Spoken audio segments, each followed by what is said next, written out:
Salam dostum. Nevbaharning dunyosiga xush keldingiz.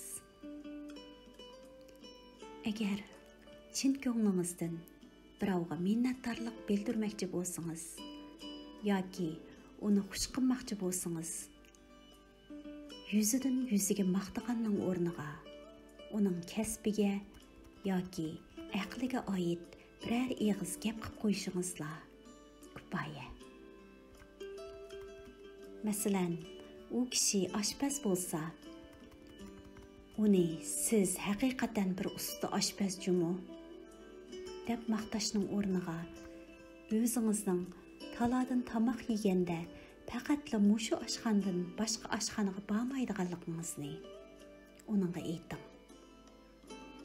Shu chaqda bu maqtash joyida bo'lgan bo'ladi. Va yoki u kishining ta'rifini uchinchi bir odamga qilib bering. U cho'qim buni egasiga yetkazadi. Lekin birovni tanqid qilganingizda hargiz bu usulni qo'llanib solmang. Tanqidingiz bo'lsa, bevosita shu kishiga yetkazing. Tanqidning quloqqa yoqadig'ini bor, yoqmaydig'ini bor. Buningda shu kishi bilan bo'lgan munosabatingizning darajasiga qarash kerak.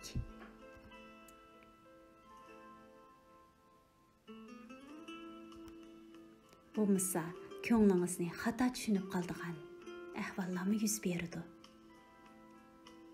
Samimiy fikrlaringiz bo'lsa, uni ham u kishi yolg'iz vaqtida yetkazing. Yot odamlarning yanida fikr bermang.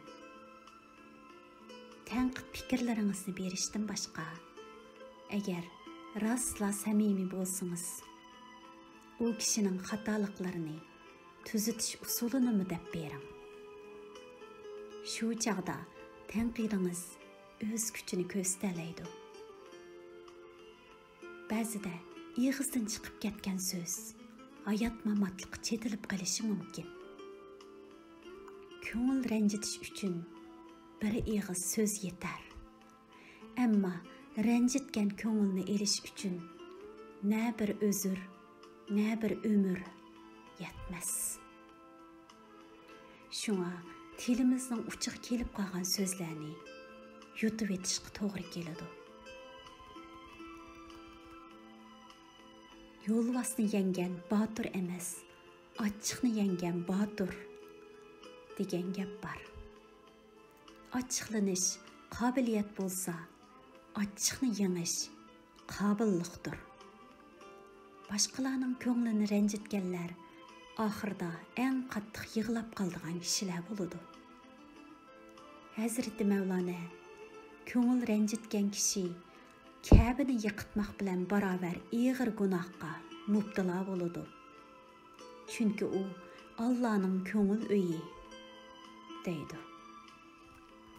Hayotda boshqalarning o'tmishda o'tkazib qo'ygan biror xatoliklarni tepib olsa, xuddi oltin tepib olgandek xo'shal bo'lib ketadigan, butun urug' avlodi mozorliq tikisidan tortib bo'shuk tikisigacha tortib chiqib sazoyi qiladigan nobop kishilarga uchraymiz. Aqlning go'zalligi dil bilan, dilning go'zalligi til bilan, tilning go'zalligi ko'z bilandir.